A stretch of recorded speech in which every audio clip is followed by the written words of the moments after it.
All right. Here we go, guys and gals. And boogity, boogity, boogity. Let's go racing, drivers. What's up, everybody? Welcome back to the Loose Wheel Podcast. I'm doing the intro today because Andrew's busy filming random stuff. I'm Ethan Ignatowski, joined as always by Andrew Hazlett, and we have our guest this week, Mr. Morgan Tremmel. I'm back. He's back. Yeah, he is. So, do you have anything to say for yourself, Morgan? Yeah, Yuki Tsunoda I think he lived up to my expectations, maybe not high. As high as I thought, but this is more out of love for, that pick was more out of love for Yuki than, I had an alternate version where I had Charles taking third, so it would have been closer that way. It's still 0. Yeah, You texted me saying you wanted Carlos before you changed over to Carlos. So you would have got 5 points instead of 0.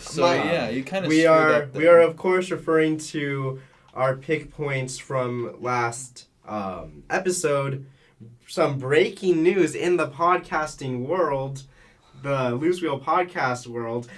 This is not breaking. I have overtaken Andrew Hazlett for the lead.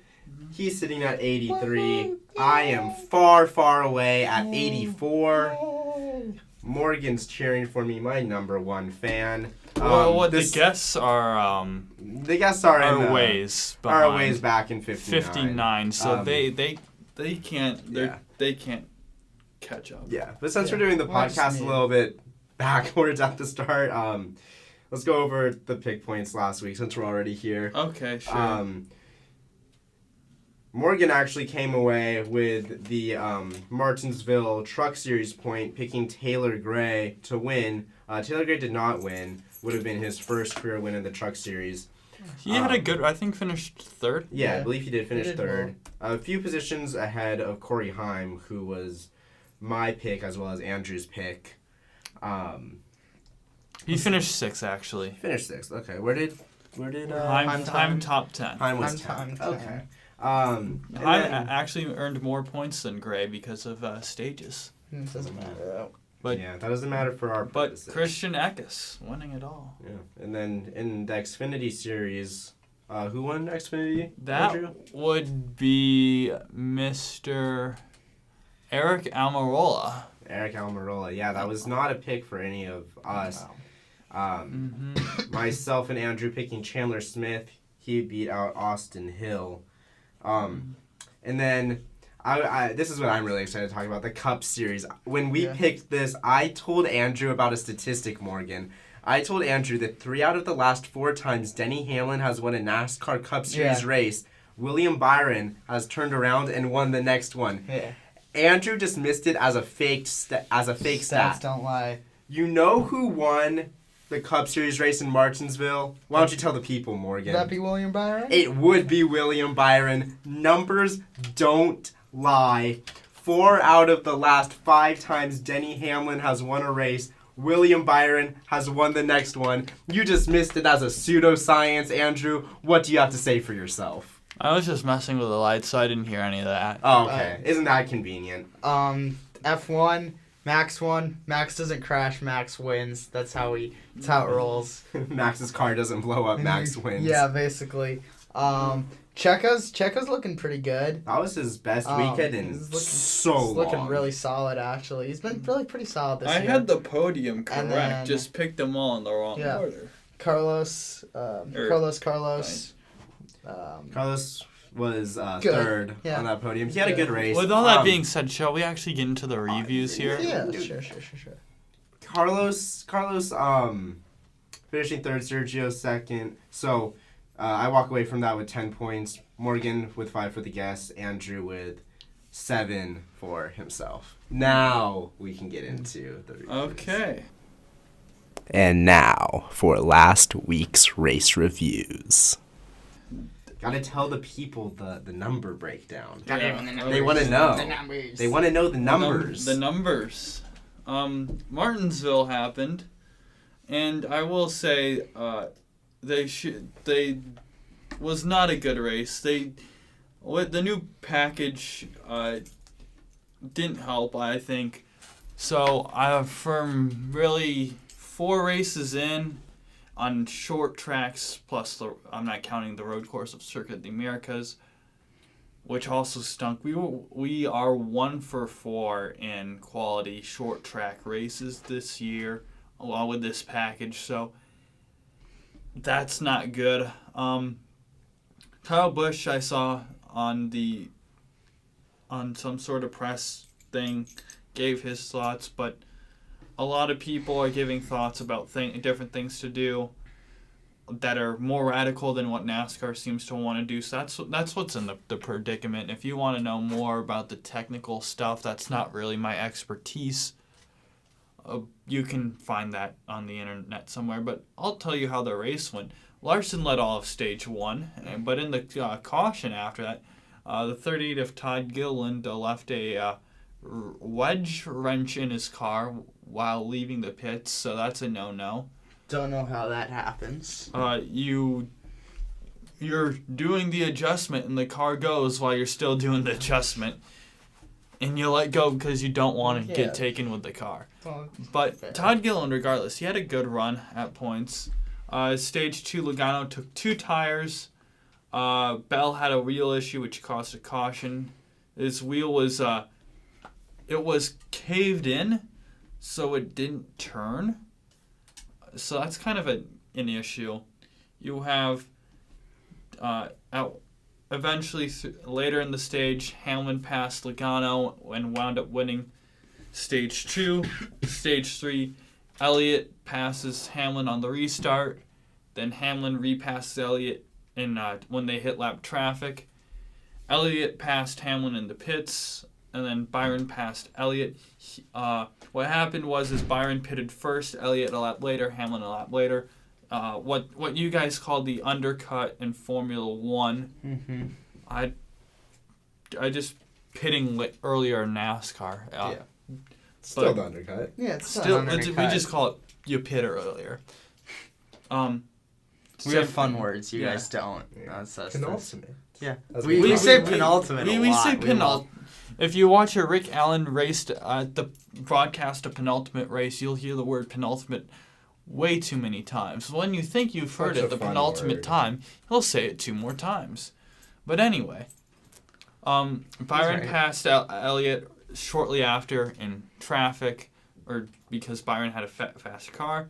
And then 3 to go. Fox has part of their new thing this year. They have a little picture of the caution light to see if there's a caution. So when that happens, the viewer can see it right away instead of waiting for the graphic to go, the actual graphic to say caution, or Mike Joy to yell caution, or someone else. So they put that thing on, and moments later, John Hunter Nemechek's brakes go out and he crashes. So that caused an overtime, and Byron scoot away, giving Hendrick Motorsports a 1-2-3-8 finish. And so close to fun. in their 40th anniversary of their first win, all 4 cars in Ruby Red cars worked better with some cars than others. I will say that. And they had 1,500 people in attendance of friends, family, of crew members that worked in the past, current people. So yeah, that was interesting to see. I knew it was going to be Hendrick car, but I just had the wrong one. I liked Larson a bit better. He was on pole. Didn't happen, obviously. I was rooting for Elliott. That didn't happen. And then there's just Bowman and Byron, who won. Yeah. Xfinity, I'm just going to say quickly, Eric Almirola won his first race in a long time in Xfinity. It's a while because he raced Cup for many... Actually, it wasn't a long time because he won last year in the SS Greenlight entry prepared by Stuart Haas at Sonoma last year. But that's his first time since 2017 that was on a course that exclusively turned left. And it was the first time that it was Fun on ovals. a non-super speedway oval since 2007. And in that race, he did not finish the race because the sponsor said, no, we want Denny Hamlin in there. So Eric Almirola does get credit with the win, despite not being finished. Despite not finishing the race. So yeah, that was at Milwaukee, in 2007. That was an interesting race. So, yeah. So that's just a random stat. I wanted to mention that.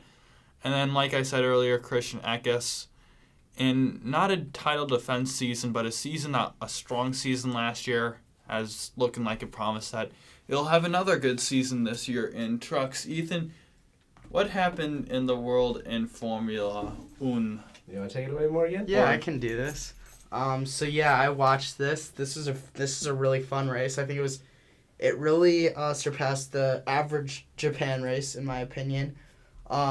FP1, we had a little bit of an incident. The Williams just can't seem to keep its thing together. Yeah. Both Logan and Alex having some issues. Alex had some bigger issues later, but we'll get to that. FP2 was basically a washout. It was raining. They didn't really gain much from most of FP2. Danny Rick did not get that much practice in due to Iwasa taking FP1 duties for the RB. So Danny Rick really only got one FP and which is FP3 before quali. Quali was really good for pretty much everybody. Everybody, was able to finish a qualifying, so that's good. Probably the biggest winner from last week to this week is honestly probably Daniel Ricciardo. He went from 16th I think, quali to 11th. Yeah.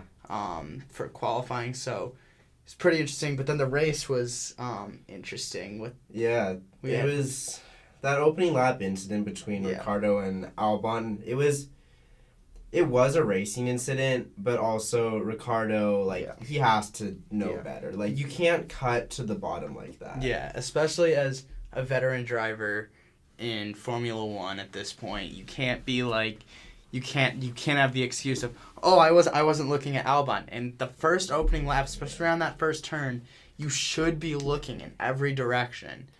You should be looking left, look right, look up, look down. It's a tough mistake. Yeah, it's a rough one to make for somebody who was, potentially pushing into the points. Yeah, I mean, chance at least. I mean, like you said, he qualified in 11th. That's right on the edge there, and just throwing it away. Yeah. In the second corner. Yeah, it's rough for Ricciardo for sure. That brought out the red flags. Yeah. Which gave a few racers a chance at redemption. It also brought out a few different tire compounds. Yeah, different strategies that we saw affect the rest of the race. Cutting ahead to the end now, but a guy like Leclerc and Sainz, if they did the tire strategy that the other one did, they're probably switched. Yeah. And that's for other drivers on the grid as well. Lando was fighting up through the field and ended up in a pretty decent spot. It was a great drive, but a large part of that is tires. Yeah. There was, I think the upper field was kind of boring as per usual. There was some fun frisky stuff. Checo, as we mentioned earlier, had a great drive. He really put all in, and that's what Red Bull wants to see from him. That's what you want from Checo. But really the midfield was a really, really interesting.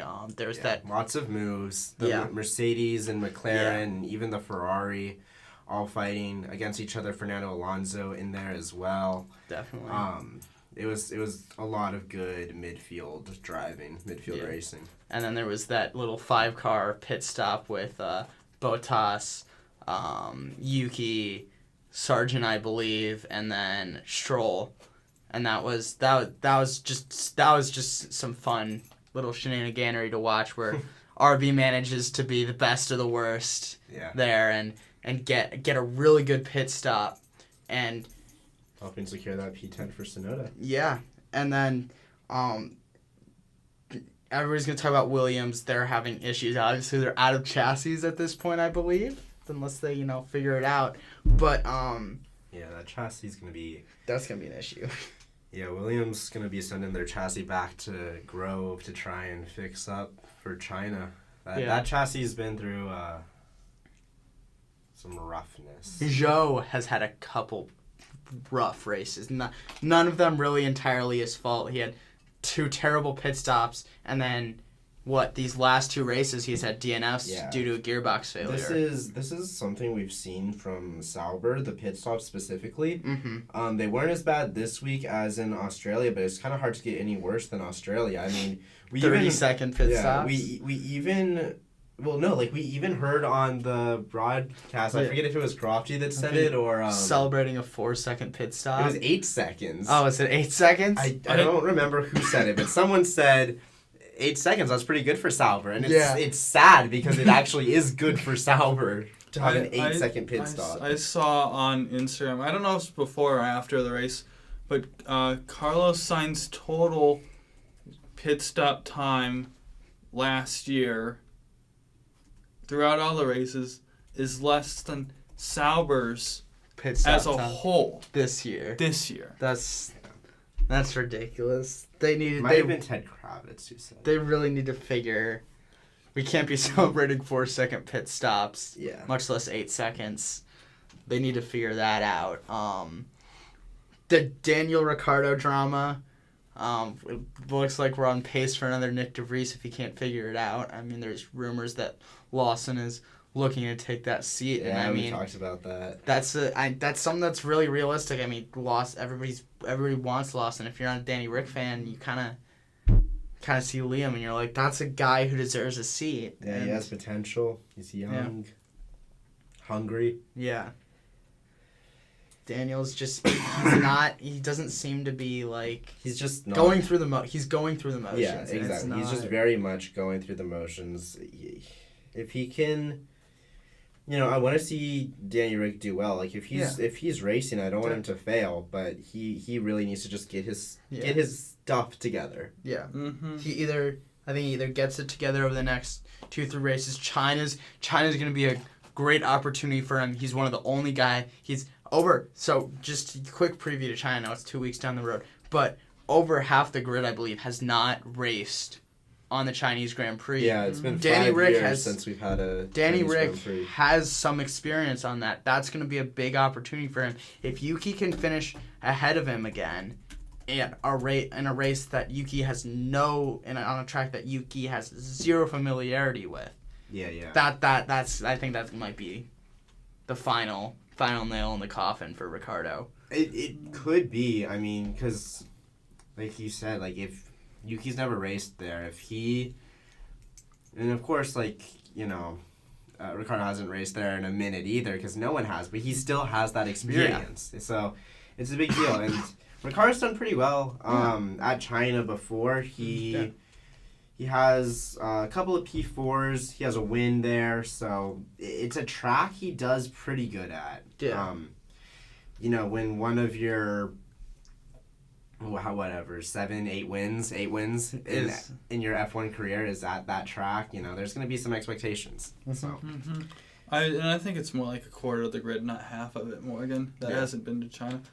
And I do believe if I think this is one of the 2 F1 tracks Max Verstappen hasn't won at it in his career, and the other one being Singapore. I'm gonna look that up. I'm looking to see how many drivers are gonna be new to China. Mm-hmm. Yeah. Let's see. China's last ran in. Yeah, Max Verstappen hasn't won in China. His best finish is 3rd in 2017. Yeah. That was during the Mercedes dominance era, so really didn't stand a great chance. Mm-hmm. And his best finish at Singapore is 3rd as well. Yeah, I think. No, 2nd. In 2018. So yeah. But yeah, this is. I feel bad. So just some drivers I feel bad for from Japan. I feel bad for Logan Sargent, he went all out. He tried his best. He did everything he could. Yep. He didn't really do anything wrong. The car just kind of, he had to take 3 pit stops in a span of, I think, like 15 laps or something like that. It's not good. That he had a chance at P10, and it just kind of ruined because he was driving pretty decently. Yeah, it wasn't a bad race from Logan. Yeah. But, feel bad for him. Obviously, feel bad for Joe. Another gearbox issue. That's kind of really it. Those are the 2 drivers that we have, feels bad moments for. Yeah, honestly, yeah. Shall we go into the news? Let's get into the news. A while talking about this. And now for the news. All right. I thought you were gonna go because it's F1. Someone here. Sebastian Vettel, the comeback with these are here. Well, I wasn't gonna bring it up because I don't think there's any. Yeah, I don't think the Vettel comeback is a real thing personally. But That's just a. Wolf says it's a possibility. Yeah, it's a possibility. Of course he says that. Like they're friends. Yeah, but, they know fellow. Is Toto Austrian? He might be. Same thing. Same difference. I'm getting canceled now. They both. I think they both. Speak German as their first German. language. Yeah. So Vettel and Toto Wolff, they know each other.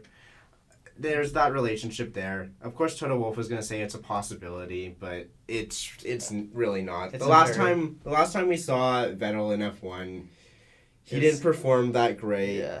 Or towards the end of his stint at Aston Martin, he had some good moments, but overall, it wasn't the Seb Vettel of old. And when you have options on the grid, like potentially a Fernando Alonso, you got a Carlos Sainz who's available.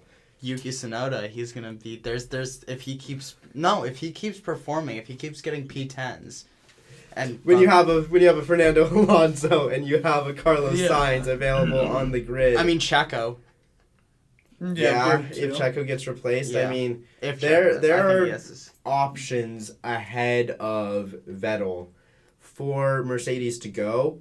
I don't Albon as well. Plus a slew of young drivers. I mean, Kimi's always that's always something. Again, I don't think that Kimi Antonelli is going to be put right into Mercedes. So, but to your point, there are so many options in front of Sebastian Vettel, and it's not a knock on Sebastian Vettel. He's one of the all-time greats, but it's just it's not his time anymore. Yeah. Which is fine. It's okay. Dude's one of the all-time greats. It's okay to be an all-time great and just relax and hush you. We talked about this. Formula One drivers, race car drivers in general, they don't know how to stay retired. Yeah. Moving over to IndyCar, Dale Coyne Racing confirms Catherine Legg for the Indy 500, and that will be Who is Mrs. Legg? She's been in IndyCar and sports car racing for a long time. Has she? I think her first race was with Dale Coyne in 2007, or she ran with Dale Coyne in the 500 in 2007. So an experienced driver to come in and be a part of the revolving door of drivers they've got going on there. And that will be another pink car this week for that race. So you have her, Connor Daly will be in a pink car. You will have Kyle Kirkwood in a pink car. You have some portion of the Shank cars. I think all 3 of them will have pink on them. So you have 6 pink cars. Good luck to spotters. F2 champion Teo Pourchaire on standby for Aero McLaren at Long Beach. They couldn't get Callum Ilott because he's doing this thing called WEC. And that's not in Long Beach that weekend. It's kind of, I believe, in Italy. So that's kind of far. Somewhere in Europe. But yeah, I thought hopefully Malukas comes back. We want to see guys be healthy, but at a full recovery. Don't want to get rushed the recovery. And finally, for IndyCar, Prema, they're confirming a 2-car IndyCar team for 2025. So you'll love to see in the IndyCar grid expanding, getting fuller, getting closer. That's 29 cars. We're only got 4 slots left on the grid before we'll have to be bumping people outside of the Indy 500. That's something I'm hopefully can get excited about here in the near future. Yeah, they're still saying we're going to get a veteran and a rookie. So I do think they'll bring in someone from Formula 2 and find a series veteran on an expiring contract. Yeah. Maybe get a Renus VK Willpower. Who knows? A lot of the IndyCar grids going to be on the free agent market. We talked about this decent bit last week before it was officially confirmed, but it was practically confirmed.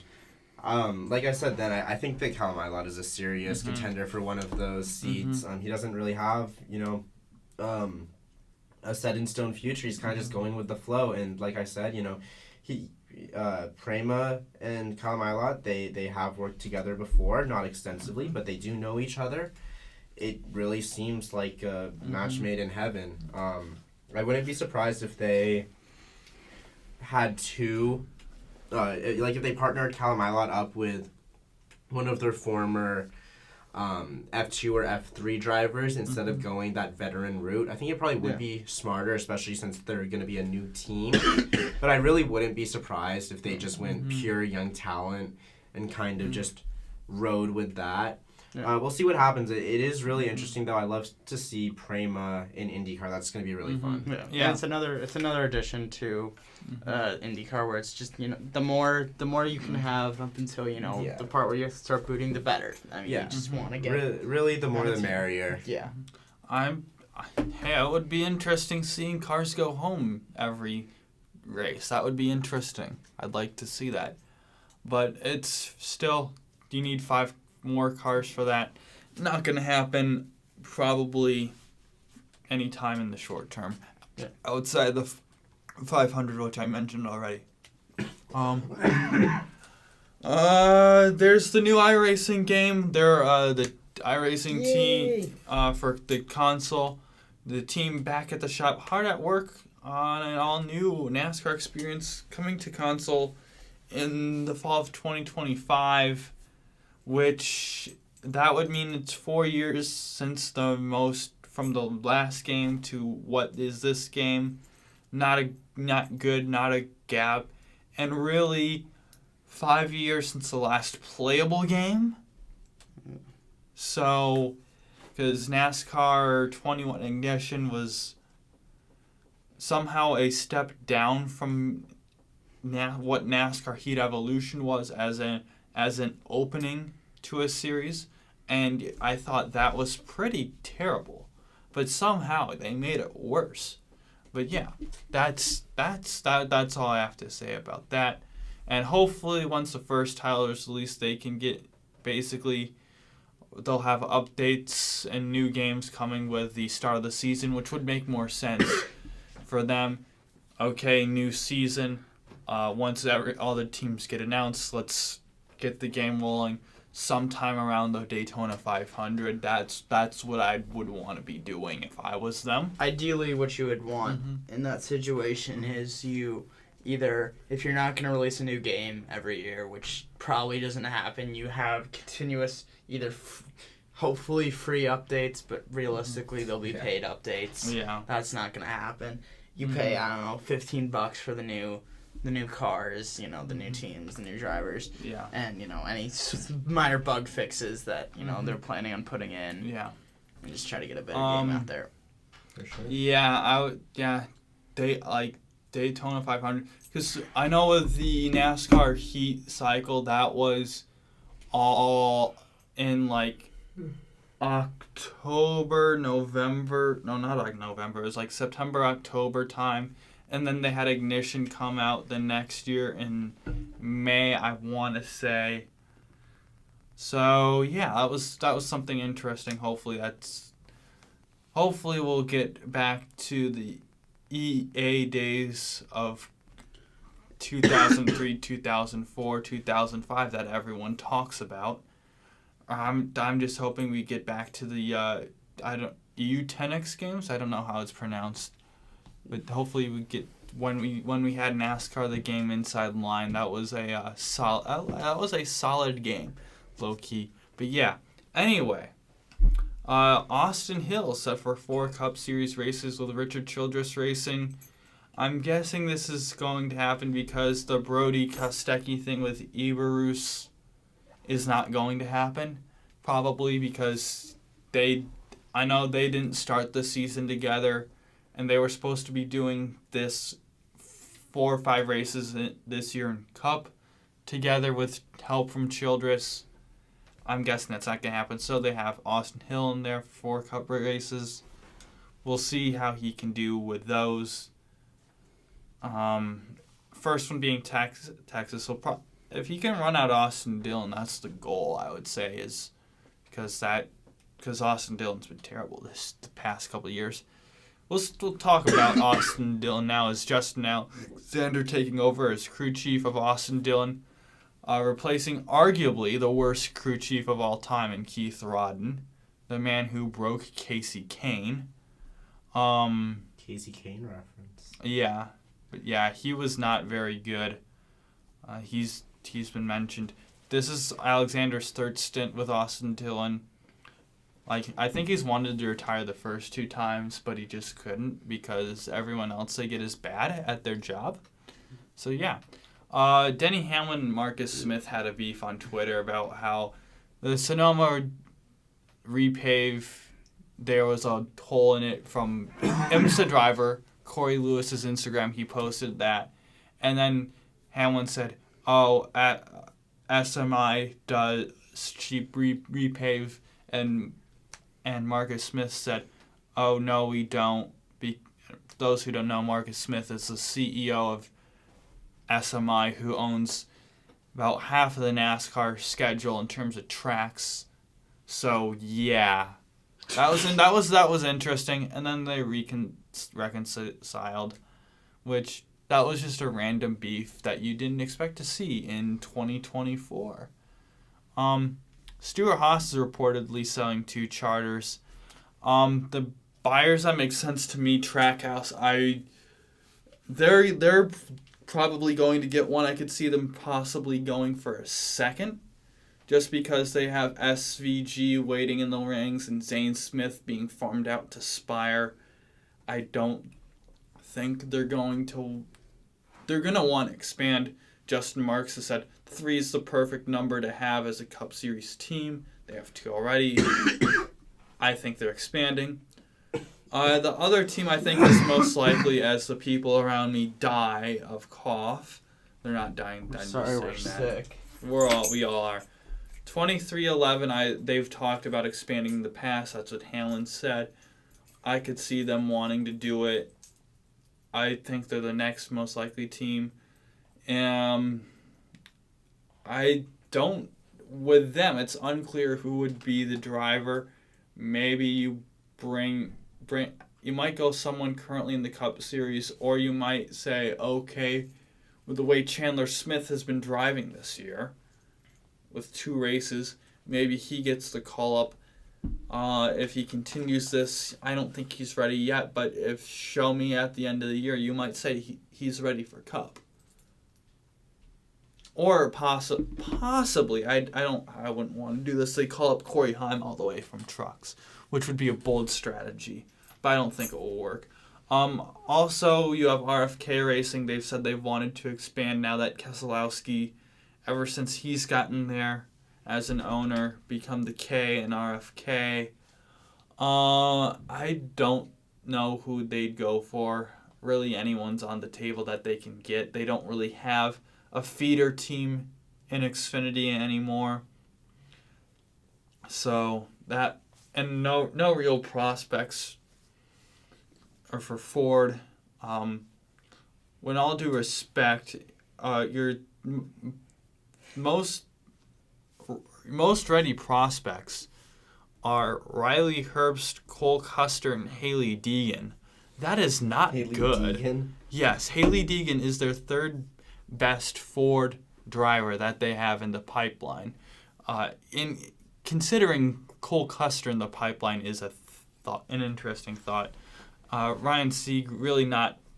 He just is just team sport. They get a lot of support, but no, they don't count. Unless ThorSport really not fact. Ford doesn't have prospects. They haven't had prospects for a while. They'll figure something But out. if they do buy it, it'll be interesting to see. And then the third team is Junior Motorsports team, not in Cup yet, owned by Dale Jr. and Xfinity with his sister. I believe it's full sister, Kelly Earnhardt Miller. Them wanting to expand to Cup, they've talked about it in the past. I think everyone in the world would love to see it. They'll probably get, if they were to get it, they'd get Sam Mayer, Justin Allgaier as the drivers. Sammy Smith, not quite enough experience yet, and Brandon Jones is just eternally mid. So, yeah. So now let's preview Texas. And now for next week's race previews. Back on the 1.5 miles. It's been interesting because in the past, Texas has had mixed tire wear in terms of really hard tires that don't wear at all. That's how Austin Dillon won a race, by just staying out on no tires. And then you can't pass at Texas because the track is god-awful at racing. Yeah. You can't pass at Texas, so that's how you win. And then you also had, a couple years ago, the right rears kept failing and had a bunch of cautions. So who knows what will happen. Not me. You have Truck Series notable drivers. You have Kyle Busch. Who's gonna be doing some shenanigans. Yeah, he's gonna be fast, and you've got your regular field. You have. We do have Mr. Zane Smith in the 91, another Cup driver. He's going to be solid. You have your regular guys. You have Johnny Sauter in a second start for Nice, the veteran. You have in the one truck this week is Chris Wright. So we'll see how long he goes until he wrecks. Hey, maybe he'll get a full race done. Who knows? He might, but he might do both, wreck and keep going, because that's what happens. He'll spin, or crossing the finish line. He gets in a wreck. That's my prediction. That would be fun. That's my prediction for you folks. That's the bold take of the episode. Yeah. Okay. Well, I think my bold take of the episode is Yuki Tsunoda to Mercedes. I think that's. I forgot about that. That's my bold take of the episode. I was so wild. I just ignored you. Realistically, the only way Yuki ends up on anything other than an RB is if Aston takes him, or if he goes to Alpine with Pierre. I don't know. Back to previewing Texas. Yeah. In Xfinity, you have Taylor Gray, and you have Mr. Corey Haim along with Ryan Truex, all in Xfinity. Who knows? One of those guys might win. Other than that, it's kind of boring drivers, relatively speaking. You got your regular drivers, but we'll see. We'll see. And then in Cup, in this week, you have Ty the Legend Dillon in the 16, another Kaz Gralla race in the 15. Still no sign of when Cody Ware is going to be doing his 10 races. I thought we would have seen him by now, but I guess not. Also, as I mentioned earlier, Austin Hill going to be driving 33, and Jimmy the Juggernaut Johnson. What a name.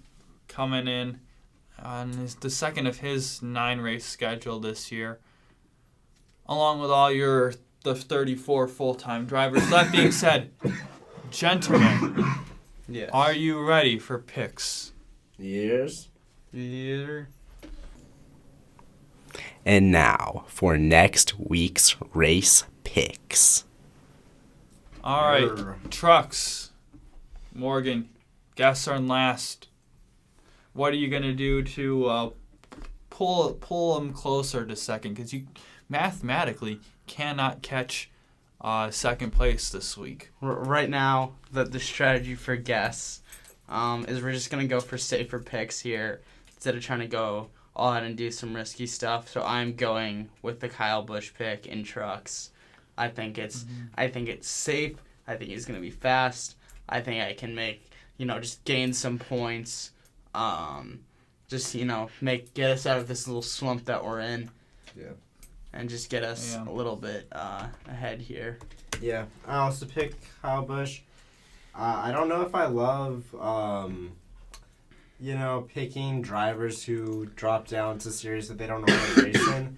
But the benefit of that is they have so much more experience. And they're good at their job. Yeah, and they're frankly better. Yeah, better. Built different. So yeah, I'm picking Kyle Busch as well. Thought about going a different route, but Kyle's got me. I'm going with a guy who was in this race last year as a truck driver, a full-time truck driver, now a Cup driver, Zane Smith. I like his chances. He's a lot better than Jack Wood, who's the other driver of that truck so far. So I like Zane Smith. I was going to go Corey Heim, but as soon as I realized Zane Smith is racing, I thought, oh boy, I should take him because he's kind of good. I don't know. But shall we go into Xfinity? Yeah. So this was more of a throw it out there, see if something sticks. We're going with Ryan Truex. Maybe Martin gave him a few little tips. He's significantly worse than other Truex, but maybe that Truex magic finds its way to Ryan and he can pull off something. Mm-hmm. That's just the thinking. He has won one Xfinity race before. That was last year. Exactly. And that was a Truex sweep. And he won the Xfinity race, and then Martin won the Cup race that I think same day at Dover. We're going for the. But Ethan, you go. I picked Chandler Smith. This is second week in a row I'm picking Chandler Smith. Third. No. Was it? 1. He is right. 2, 3. And it's a triple Chandler Smith. Well, Chandler Smith's done me right the past 2 weeks. So why would I pick against him? Fair. It isn't a short track. That's why. Is that why? I don't know NASCAR ball. He's still winning. He's best at short tracks. I'm going to go with a guy who's just Mr. Consistent. Going to finish top 10, probably top 5. I was thinking of picking this guy, but then Andrew picked him. So probably not going to win, but I just like his overall consistency. Justin Allgaier. I am in the lead, so I could do the scummy thing and just pick everyone who Andrew picks, but I'm not doing that. Or you could pick everybody I pick. There's I'm keeping no things point interesting. In that because you're so far back. You can. You gotta protect. Yeah. You never know what happens. Alright, you two explain who you picked for Cup. Well, I think we both went with Larson because he was going to win that race until he decided to be stupid and crash out. It's the Larson revenge arc. Yeah. And also, I'm going with the double Kyles. I'm going with Busch and Larson. And Kyle squared. Always great on these 1.5 speedways. I don't know how many times he's won since joining Hendrick Motorsports on these speedways, but it is a lot. It is a lot, my friends. Not any this year, but I think he's due for a win. Oh, actually, he has. I'm an idiot. I can't read. But since joining Hendrick Motorsports, he won 4 times in his first year with them. He won once in his second year, and then he won once last year, and once won this year. But my brothers, when he won in 2021, he won Las Vegas as his first 1.5 and he also later won Texas. I think history repeats itself. He's going to win Texas. Only time he can win Texas this year. And that was the only time he could win Texas that year. Kyle Larson sees winning. I'm picking William Byron. Again, William, he's just such a guy. Your stats you know? don't back you up this time, though. They don't. But I think he has been pretty decent at times at Texas. So, I mean, it's not like he's bad there. It's not the same 75% success rate that I was going into Martinsville with, but the stats still say it's a decent enough pick. Fair enough. Yeah, and so normally that would be the end of the episode, but it's not. So we have a special segment brought to you by absolutely no one. Yeah. But if you want to sponsor that, you can. Brought to you by Blaze Radio Online. Yeah, Facts, sure. facts, Brought to you by All right, we have... What we're going to do is we have the 20 F1 drivers. Currently on the grid. Currently on the grid. As April of 9th, as of now. And At 6:13 p.m. Mountain Standard Time. 6:14. good lord. Yeah, what did I say? 6:13. Time, it doesn't matter. I don't think it's going to change anytime. Before China at least. You never know. But anyway, we have the top 20. See, things happen all the time. Jackson Holiday just got called up. Yeah. Oh, Good for him. Anyway, we have ranked all 20 in order. So, what shall we go this 1 to 20, 20 to 1? 1 to 20. All right. No, 20 to 1. 20 to 1. Or I thought we'd get the by- obvious out of the way. okay. First.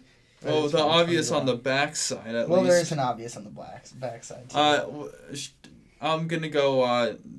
Number 20, Logan Sargent. I also have Logan Sargent at 20. Love that man. But Shocker. you have Logan Sargent at 20? I have Logan Sargent at 20. I love that man. Please, he's not that I wish great. I would. I do say if he had another 2 years of F2, I think he would have been better than where he is now. Yeah, I mean, he had a really nice junior career. Yeah. It just wasn't a straight line trajectory. Unfortunately, that messed him up, and he could have used another year in F2 for sure. 19, I have Zhou Guanyu. I have Daniel Ricciardo. I also have Daniel Ricciardo. I Why do you have Zhou so low? I mean, I don't have him worlds higher, but why do you have him so low? He just hasn't done much in his career. Mm-hmm. Yeah. I see the other drivers that are down here, and I see, they've done something once. I mean, it might have been a long, long time ago what my next driver was, but they did something once. Yeah, but I mean, like Joe's just there. He's had. It's not necessarily his fault. Yeah, all the time. he hasn't had a perfect car. He hasn't had a perfect team. I mean, the reason I have Ricciardo 19th is because sure, he's done a thing. He's actually done way more than just one thing. He's done 8 things. Plus, podiums and great drives, but he's just not all there anymore. Really, it's really kind of sad to see. But I think he has the biggest potential to move up this list. Yeah, but right now it's just. What he's had and what he's shown he can do, he's just showing none of that. Maybe it's a little harsh. Yeah. I think all of us created these lists prior to Japan as well, but I think prior to Australia. Yeah. Yeah, we've had this segment in the waiting for a while. Yeah. Now. Yeah. But still Ricciardo, I don't think I would move him any differently. Mm-hmm. Yeah. No. 18. Kevin Magnussen. Same. I have Lance Stroll. Okay. I actually adjusted this after Japan a little bit. I haven't touched mine. I touched mine a little bit. I'm beginning to see a little immaturity come out of Lance Stroll. He's beginning to more in terms of showing it. He's getting very angry.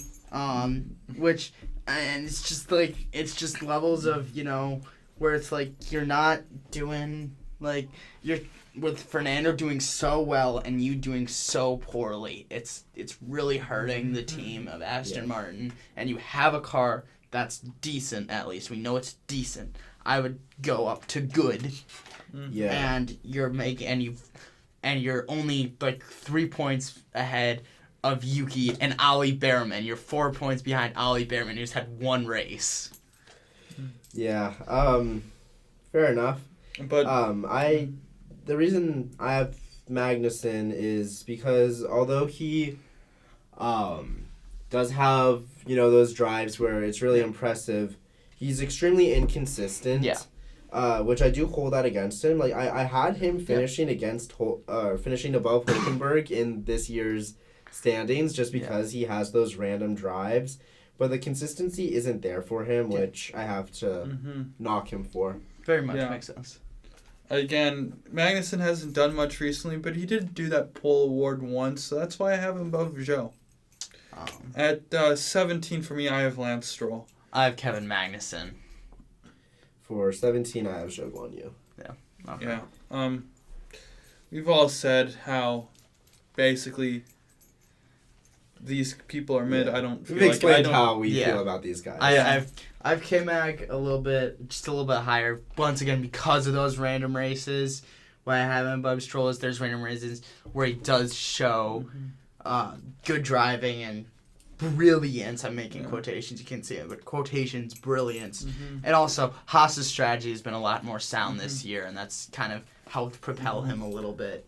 But he's still mid as heck. Yeah, I feel like Stroll has a bit more good runs than Magnussen. Yeah, I think that's fair. And that's why I have Lance Stroll 16th.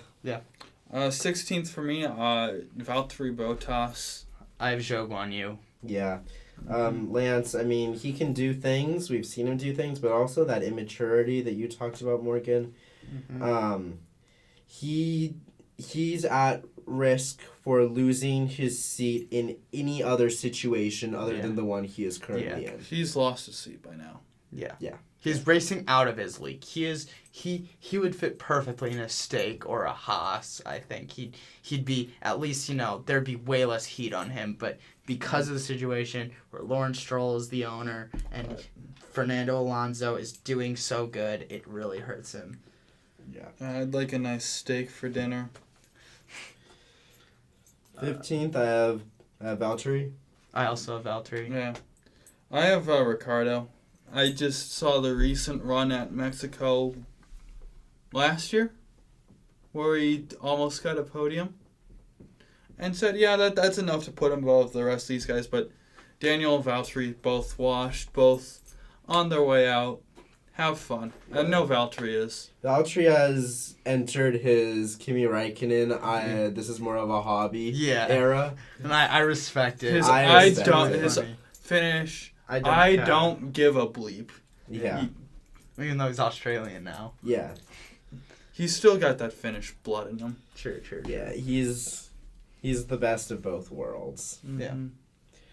Yeah. Moving on to 14th, I have Nico Hulkenberg. I also have Nico. He's a consistent driver. He gets unlucky at times, but he does what you need to do. He is the quintessential midfield driver. He is a dad cosplaying as an F1 driver. I respect that. I respect that he's able to do decent every single race. He's not going to, do anything spectacular, but he's not going to get you in trouble. He is just the like you said, quintessential midfield driver, the definition of mid, and I respect that. Good job. I have at 14 Yuki Tsunoda. Again. Why'd you say it like that? I feel like I was trying to imitate the one time Fernando Alonso said Yuki's name. But Yuki, good driver. A lot like Nico Hulkenberg. I have them in the same tier. But just, they're polar opposites, but they're at the same level of effectiveness. Okay. I have at 13 now. Did you say 14 for you, Ethan? He had Nico. Yeah, he had Hulkenberg. I wasn't sure if he said it or not. Yeah. But I have Nico at 13. I have Yuki at 13. I also have Yuki at 13. Yeah. I think Yuki has shown more promise than Hulkenberg, and that's why I have him. He's younger. He's developing more, especially after a few races. He's gotten his temper a little bit more under control. Not fully under control. We've still seen a few outbursts, but after the Ricardo dive bomb incident, he's gotten better with the temper, and that's really kind of helped him secure Q3 and get those few points. So I think he's just has more of a future and has showed more promise recently than Hulkenberg. Exactly. That's really the reasoning for me as well. Yuki's on the up. Not that Hulkenberg isn't, but Hulkenberg's more stagnant than Tsunoda is. Tsunoda is definitely on that upward trajectory. He's having himself a really nice year. Yeah. Tsunoda's taken a step forward this year. But yeah, I still prefer Hulkenberg's consistency. Fair enough. But at number 12, I have driver the number 23, Alex Albon. Really? Yeah. I have a solid driver, yeah. I have Esteban Ocon. I also have Esty Bestie. Esty Bestie, my little bestie. Yeah. Why do you have... Can you explain the Albon pick? He didn't do much in the Red Bull. Not much else to say there. Done great in the Williams, but he's been against Sargent Latifi, so not much. You really can't compare because they are the bad and the ugly. In terms of F1 drivers, more like the ugly and ugly in terms of results. But he really hasn't had a good marker, so I don't know where he is. But he has a couple good runs every season, but nothing. I think he has more than a couple good. I'm gonna say my thoughts on Alex. Nothing no runs that make you say he did that well. I have Esteban. I'll talk about my Albon when I get to Albon. Yeah. Esteban, I mean, he's good. He's decent. He's driving tractor currently, as well as Pierre Gasly is also driving tractor. But Esteban is driving a tractor. There's not much you could say this year, so I just have to go by last year, where, he's kind of, middle. He has an ego that's slightly above his pay grade. And that's really the only reason why I have him, why I have him and my next driver in this order, is his ego is a little bit above his pay grade, and that kind of hurts him sometimes. Yeah. For Esteban Ocon, it's just, he's had good moments, He has his win. But, there's that ego. For me, he's kind of dog walking Pierre in qualifying at least this year, but still, you have Esteban and Pierre in that Alpine team. Yeah. Esteban's been there. Esteban knows everyone. He knows everything. He knows how the team works. Pierre comes in new, and they're extremely close. They were the closest driver pairing on the grid, but Pierre still won. Yeah. So that's why I have Esteban here, and spoiler alert, I have Pierre at 11. I also have Pierre at 11. I have Esteban at 11. Just random. Esteban has that one race a year where he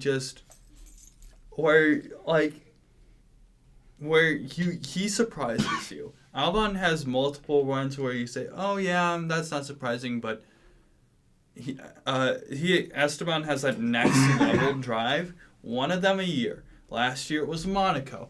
I think it was the year before that was Hungary. So, he just has those random drives where he just goes, "Yeah, I'm pretty decent at this." I feel like Pierre has more of those. Yeah, he does. I didn't say I haven't said Pierre Gasly I know. yet, but I'm just saying. That's why I put him over Albon. Like I said about Gasly, there isn't that ego. He has those drives where, like Andrew said, he has just kind of mentioning, he has those drives where you're like, "Oh yeah, good job, Pierre." He has a fun name to say. I like that. Didn't influence my ranking, but just saying Pierre Gasly is fun. Gasly. It is. Yeah. But yeah, he's just doesn't have that ego that Ocon has. Pretty comparable, the closest driver pairing. So it's just that little bit above. Yeah. My turn? No, I mean, it can be if you want. Number 10, I have the tastiest last name on the grid, Oscar Piastri. Or Piastri. Wow. That's something. Okay. Wow. Okay. The puns are strong today. No, boys. we're not saying wow because it's not the pun, buddy. You have him at 10, you said? This is Yes. below Gasly. Yes. Okay. Piastri has done good in the McLaren. Hasn't really outperformed Lando. So, yeah. Not really much to say there in terms... Like, he's gonna be an F1 driver till 2030. Maybe probably longer than that, but safely 2030. I wish this was a live podcast, y'all. I wish y'all could see my face. Yeah. Right now. More like 2035. So you notice how he's coughing because he can't back up his take. At 10, I have that's a bit of a rough one. Who do you have at 10? Albon. I also have Albon at 10. Albon has carried that Williams team, especially last year. He was carrying that thing on his back. He has a bunch of drives per year where you're like, that is a great drive from Albon. Yeah. That is, that you can say that is why he was in a Red Bull. Yeah, and I want to respond to what you were saying earlier a bit, Andrew. Albon has completely reinvented himself since his Red Bull days, and also he was the closest teammate that Max had since Ricardo at that point, compared to Gasly.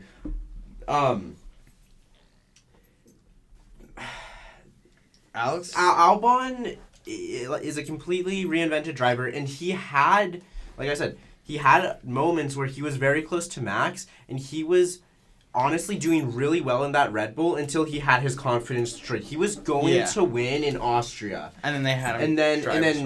Hamilton booted him off the track. Yeah. His confidence was ruined since then, and that says something about him for sure. Like, you can't let your confidence falter that much because of one race, but he's more mature now. He's faced adversity now. He knows how to deal with things now. Yeah. Albon is a really, really underappreciated driver by some people, in my opinion. I think that he is very worthy of a call up to one of the top teams. If Audi signs away, Albon is one of those drivers that's in the running to either rejoin Red Bull or to go to Mercedes. Yeah, definitely. Or he could be one of the ones that end up an Audi.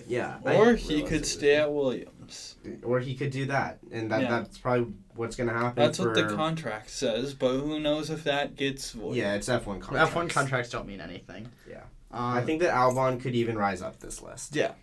Fair. 9. 9, I have... Who do I have? I have Pierre Gasly. Yeah, okay. Who do you have, Ethan? For 9, I have Perez. I have George at 9. Okay. I have George at 9. I have to say race winner in AlphaTauri, Pierre Gasly. Outside of the race when he did a lot with the AlphaTauri that no one else did. So that's why I have him higher than Albon. And then I look at the what did in Alpine last year and beat Esteban coming in there and brand new to the team, don't know nothing about nobody, and he beats him. Yeah. That shows you that he's, I think, the most underrated F1 driver right now. I mean, I can see that a little bit. I think that's a little high for him. I mean, he did have that, one race win in AlphaTauri, but that was really a lot of things happened for that win to really be a thing. No discredit from Pierre. He did really well that race, but there's a lot of other circumstances that led to that. I have George there. Especially after these last few races, there's been a little bit of a disconnect from me and my love for George. I really liked him at the start when I first got into F1, but there's been a few little things that I just I just think he he has another step he has to take before I can jump him over. My next driver on the list is really my only thing about him. Yeah. For me, Perez 9th. It's just it's unfortunate. In my opinion, he's the hardest driver to rank. Yeah. Because he gets absolutely dog walked by Max. Mm-hmm. So it's hard to know where to put him. If you go back to his days at Racing Point, where do I think he fits in? And I'm not going that far back for anyone else, but I have to kind of do it for Sergio. And you have to balance that with, I feel like he hasn't the Red Bull. He has not changed a ton from when he was with Racing Point driving wise. So the guys who I haven't mentioned yet, obviously Max is in front of him. I think the Ferrari duo both better than him. The Mercedes duo, there's a conversation with Russell for sure, but I think yes, and I think that Fernando is of course better, and I think if you ask McLaren if they want to drop one of their drivers for Sergio Perez, they would say no. Yeah. So you think of all that, where does he end up going? 8 or 9, because you ask Williams if they want Sergio Perez over Alex Albon. I think there's a decent chance to say yes. If you ask Alpine if they want Sergio Perez to drive one of their cars, probably yeah. But so that kind of opens up. Is it George Russell or Sergio Perez? So I think that we have similar thinking, Morgan. Mm-hmm. Mm-hmm. I have, speaking of Perez at I believe it's 8 now. I do have Sergio Perez. I have him just basically for what you said. Same thing. I just think he's better than George Russell. I think he's shown a little bit of improvement this year. So I think that's my reasoning for having him above George. George has maybe taken a teensy step back. Sergio has taken maybe a teensy step forward. And so I just have him a little bit higher. Fair enough. Calling the Brussels sprouts, ladies and gentlemen. George Russell, 8th for me. Yeah, I mean, I have Russell 8th. Mm-hmm. Fair. Yeah, very fair. P7, I have Sir Lewis Hamilton. I have Oscar Piastri. 7th, I also have Oscar Piastri. I can't believe you have him 10th. Yeah, Andrew. that's a little crazy. For me, Piastri is amazing in qualifying. His race pace is suspect at times, but he still gets the job done. And he's second year. Yeah, it's only his second year. He's he performs very well compared to Lando Norris, who is well regarded and well established in the sport. Mm-hmm. For Russell, I think that Russell overall has better pace. Yeah. But Russell also makes more mistakes. Exactly. Yeah. There's a lot of memes about Russell that we won't get into. Yeah, on the pod, we won't you get guys into know. Those who know. If you know, you know. If you go on F1 Instagram, you know. F1 as Twitter. Ethan Dice now. Yeah. So George, he's a fine driver, but I just think that Oscar, he plays it a little more safe. I have the slight edge to Oscar. Mm-hmm. Yeah, I have the same thing with him over. Yeah, Checo, where it's slight. Oscar I give him credit. He's very young, very very new. Yeah. Relatively compared to Checo, where he's doing all this stuff, all as a rookie / second. Yeah, driver. and all the success that he had last year. Not only was he a rookie, he hadn't raced like that in a year. Yeah, no. And it's not like this is a Liam Lawson case or a Nick DeVries case where, he had a few races in, Other series. Yeah. Yeah. He hadn't raced like this in a year, and he came in and blew the socks off everybody. Yeah. My philosophy on rating athletes, this is not just F1, this is football too, where I haven't talked about it like this widespread of the podcast, but I've talked about how C.J. Stroud is the 15th best quarterback in the league, in my opinion. Yeah, that's insane to me. Hold on. Just one season. That could be the best year of his career. I don't buy into rookies like a lot of people do. That's just not my philosophy of thinking. So and then do you So you just fault them just because they're rookies. I just don't buy it until I see it twice. Sir Lewis Hamilton I've seen- at 7? I 2? I didn't say that. Yes, I just want to... Just that doesn't just. That's why I have Piastri lower than everyone else. It just I've seen it once, and here's the thing: is that Lando is got to be like the one of the hardest drivers to compare to, which is you guys are surprised because he didn't beat Sainz in the McLaren in his first 2 seasons, and he's had Ricardo since then, so not really great comparisons. I mean, he did pretty good against Sainz in his first. Sainz was better for sure, but in his first 2 seasons, he matched up to Sainz fine. Yeah, and he's been great in the McLaren. Yeah, he's been great since. So I'm not. It's not a discount. It's just for me, it's hard to compare where he actually is on the grid. It's hard to get a gauge. I'm just erring on the cautious side of that. That's why I have Piastri so low. I know where Russell is. I know where Sainz is. Or not Sainz is. Perez is. I know what Gasly is. I'm not quite sure if Piastri is Piastri. I think Piastri's good. I'm not sure Piastri's good. Mm-hmm. Okay. And Hamilton's washed. I'm not say washed. He's not. I'm not saying washed. We'll get to that. He's rinsed. Okay. Okay, we'll talk about Lewis Hamilton later. He's taking a I don't know if Andrew knows where I have Lewis, but yeah, he's I don't not think he going to be knows where I happy. have Lewis either. Moving on to 6. I have Lando. I also have Lando. I have Fernando. That's crazy to me. I like in the 2 years of the Alpine. And I'm a Lando Norris fanboy, but have Lando in front of Yes, Fernando? I do. In the 2 years of the Alpine, he could not beat Esteban Ocon. Okay. Esteban Ocon is a best of.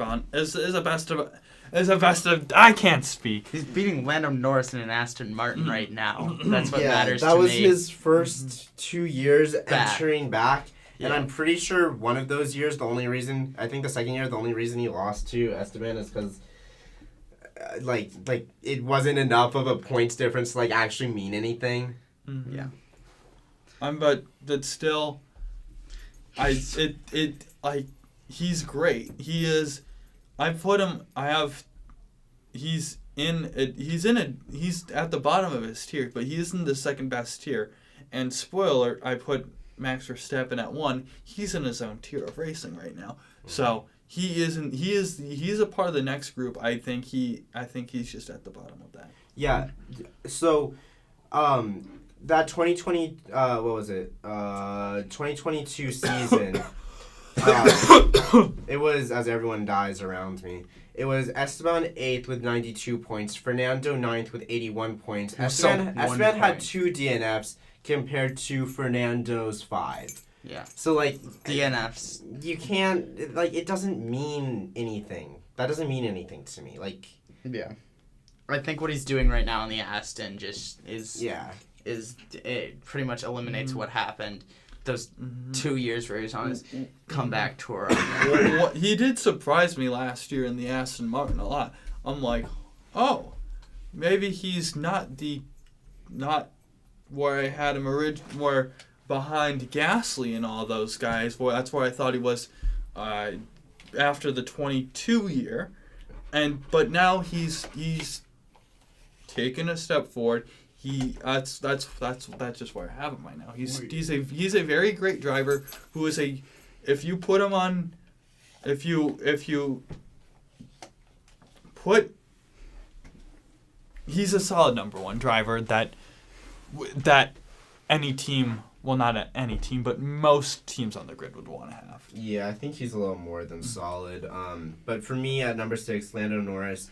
Lando's a really nice driver. He's really everything you could ask for in a Formula One driver. If you are McLaren, you're fourth, fifth best team on the grid. Yeah. He's your perfect driver. He's pushing for thirds sometimes. Yeah, pushing for podiums. He pushes for podiums. You know, he doesn't have the best starts of races. Sometimes he doesn't have the best qualifying, but he has immaculate race pace. He's fighting for podiums. He's a good teammate. He's smart. He gets the job done more often than not. Yeah. Lando no wins, ha ha ha. But like you look at the opportunities, like he's that race in Russia was really his only true opportunity to win a race. And the team in this condition? The team bottled it by basically asking Lando to make the decision. Yeah. Well, when they had all the data that showed that the rain was coming. Yeah. So yeah. It's really hard to hold that against Lando, in my opinion. I understand he needs that win. He definitely does. To put him in a different conversation. But still, Lando is such a great driver, and I think number 6 is a great spot for him. Okay. I put him at 5. Yep. So 5th best, who do you have?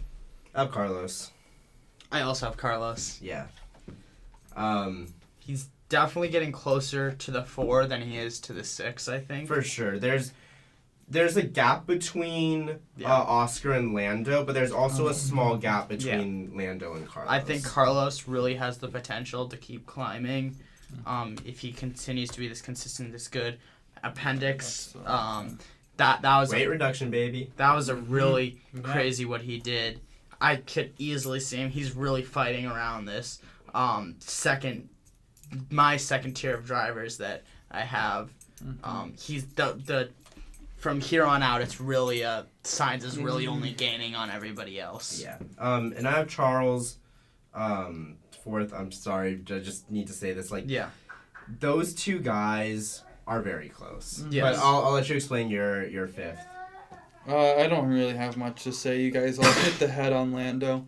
Yeah. Number 4 for me is I said Gasly was the most underrated.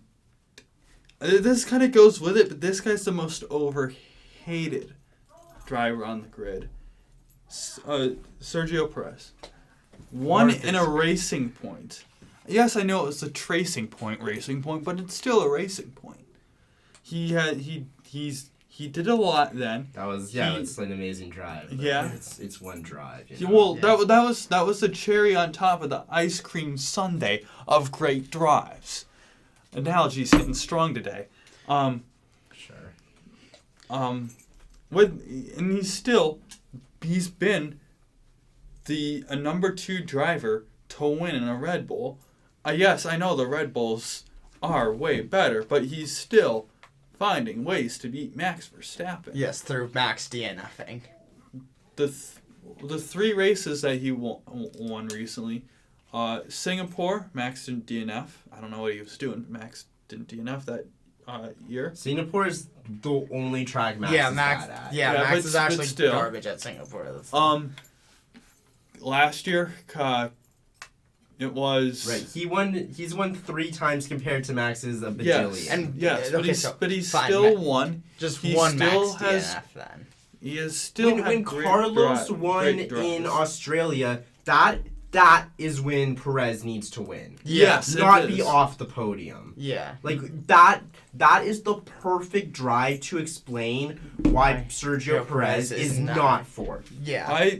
Or 5th, whatever we're on. But at the end of the day, that was one of his bad races. He still has... But that's every race. That's not every Like race. Japan was a good race. Japan was his average race. He finished 2nd. Japan was the first race. He was on the front row of the grid in over 20 races. It's qualifying. The only qualifying matters, as seen by Australia, because when you don't qualify good, you can't win a race that Max doesn't win. Yeah. Well, the pay window only cares about the last lap.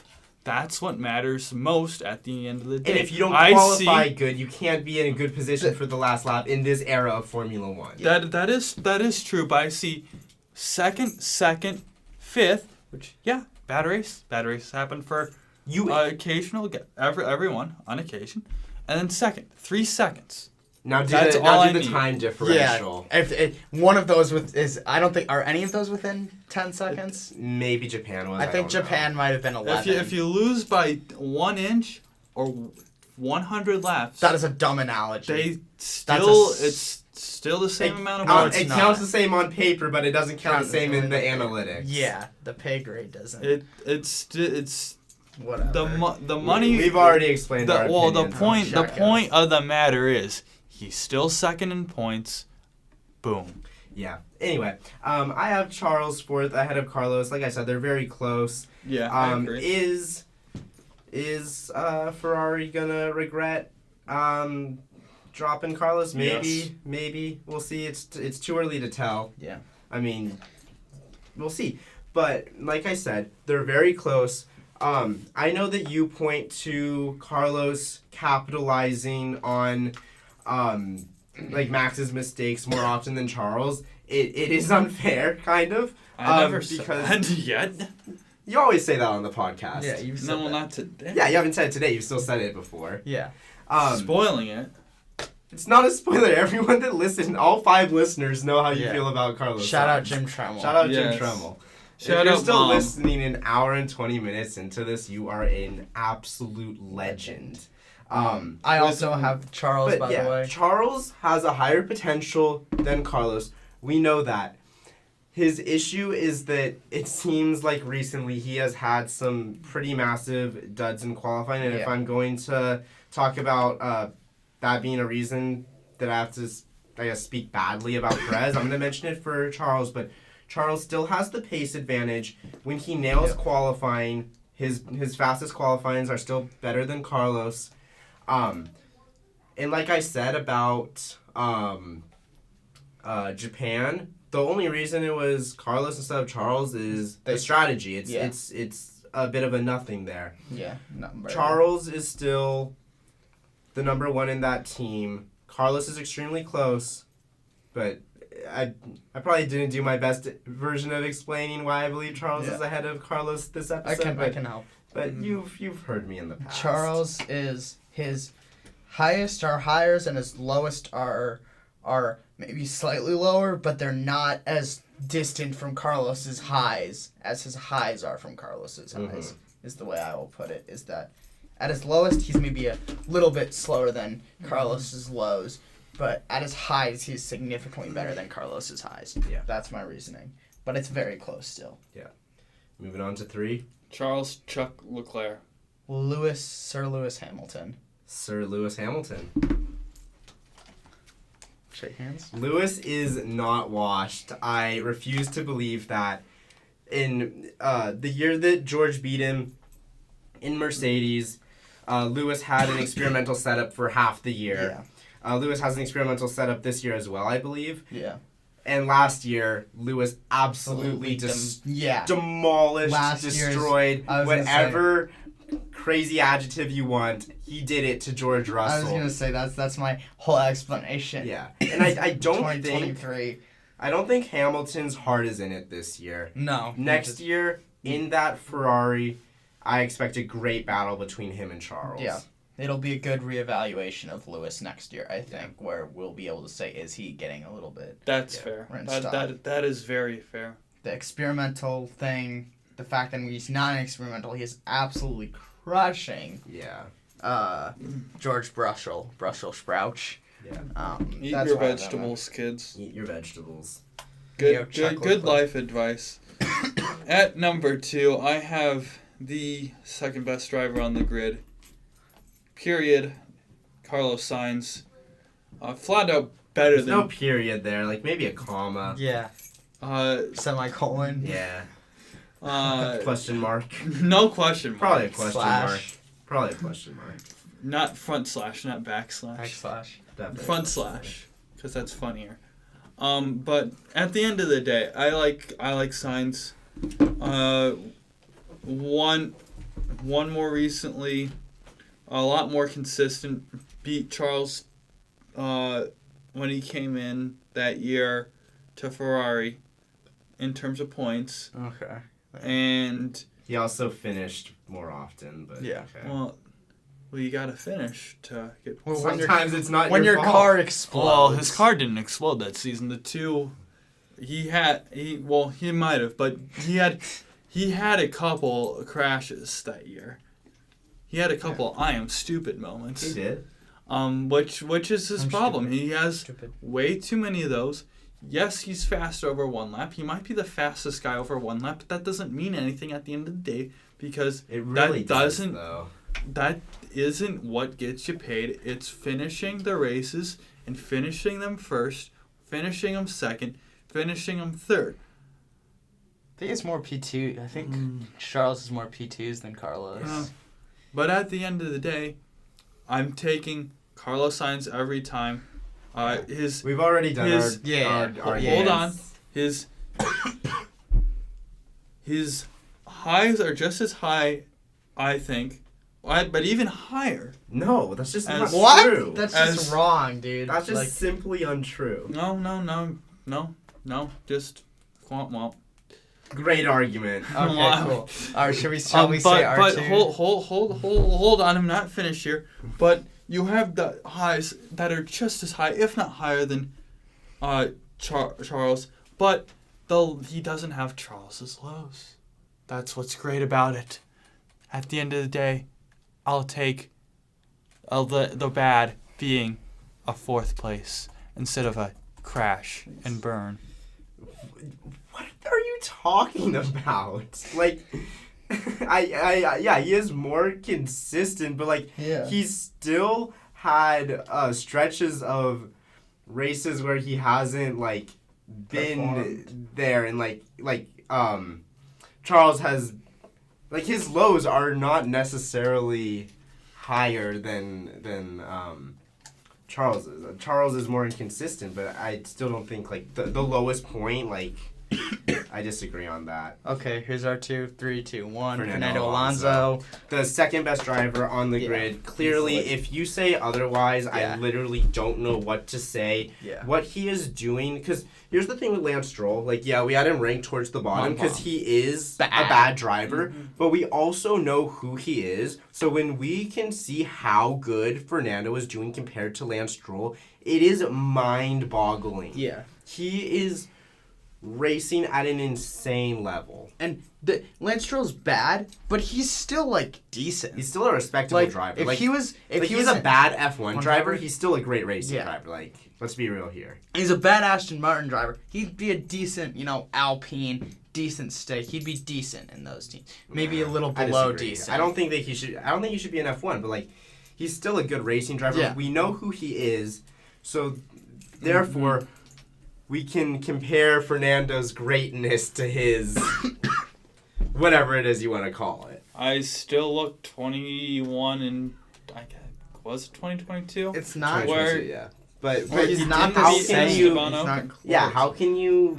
But now he beats Esteban Ocon every single race. Well, and he beats you Carlo, look- you and look- he beats the top in a car that's probably what I would say fourth. Personally, I think that's the fourth best Of car. course Austin he's gonna. Martin? Of Yeah. course he's gonna be Esteban. it's like the Ocon. sixth. Do you How say is it sixth? no. I'd say What it's are you fifth. tripping? I'd say It's fifth. fifth because I the mean, RB's the Okay, worst you have Red Bull, of course, Ferrari. Red Bull, Ferrari, McLaren, Mercedes, Yeah. Austin, or RB. yeah, Red Aston. The second Red Bull team is nowhere near Aston. I'd say Aston's faster than that RB, but still, that's still But- fifth. And I'd say they're about the same because you look at Yuki and Lance's racing against each other. fair, but also that also So you're goes down to Lance being bad. Yeah. yeah. Because But- he also got beat by, I think, Hulkenberg. So, like... Well, I mean, I have Lance 16th, I have Yuki 13th. I don't know. Yeah, you guys Either way, you guys Fernando are is- underestimating how bad Lance Stroll actually is. You are not respecting Fernando Alonso anywhere near enough. Yeah. I Would you know. have I him? know Lance Stroll is absolutely terrible. Yeah. I don't know how you can even say that, but Fernando Alonso... Fernando is driving insane. Last year he was getting on the podium and like beating Perez and all this in Austin Martin. Like it's crazy. It's crazy to me. Yeah. I think I- Fernandez. I still can't get over the fact that he couldn't beat Esteban Ocon. I feel like I that's- don't understand why you're so hung up on that. It was his first year back in second year. in F1, and in the second year is by like 1 point. or 9 points or whatever. You but still, he if finished you're 3 less races. So. Yeah. That still shouldn't be an issue though. If he's miles ahead of Esteban Ocon, or like Why Esteban knew that team. He was ingrained in that Yeah. team. They had you come and see Gasly's beating Esteban. Yeah, and we gave him his flowers for that, Yeah. but that's not the norm. Yeah, and also that is a very, very close race, and right now Esty is actually beating Why? Pierre right now. I believe. Why? It's the Because Fernando Alonso has shown that after moving, he's better. Fernando didn't lose to Esteban his first year back. He beat him. What are you talking about? Oh, he did. Yes. I didn't know that. I thought it was both years, but the second year he didn't. Yeah, the second year when he finished 3 less races than the guy. Okay, that's fair. But you're still losing to Esteban Ocon. I hate this argument, Andrew. I Yeah, hate I'm this not argument. gonna. It's I'm so not dumb. gonna keep on. We've already explained ourselves. This podcast is at 1 hour and 30 minutes. We're getting out of here. Max Verstappen's number 1. Yeah, Yeah. Max has won. Bye. Goodbye. I want dinner. Go. To me, it looked like he actually lost the wheel. The wheel for Ross Chastain is still and perfect. Wheel on the track. Did you leave the wheel loose? You picked the fine time to leave me loose, wheel.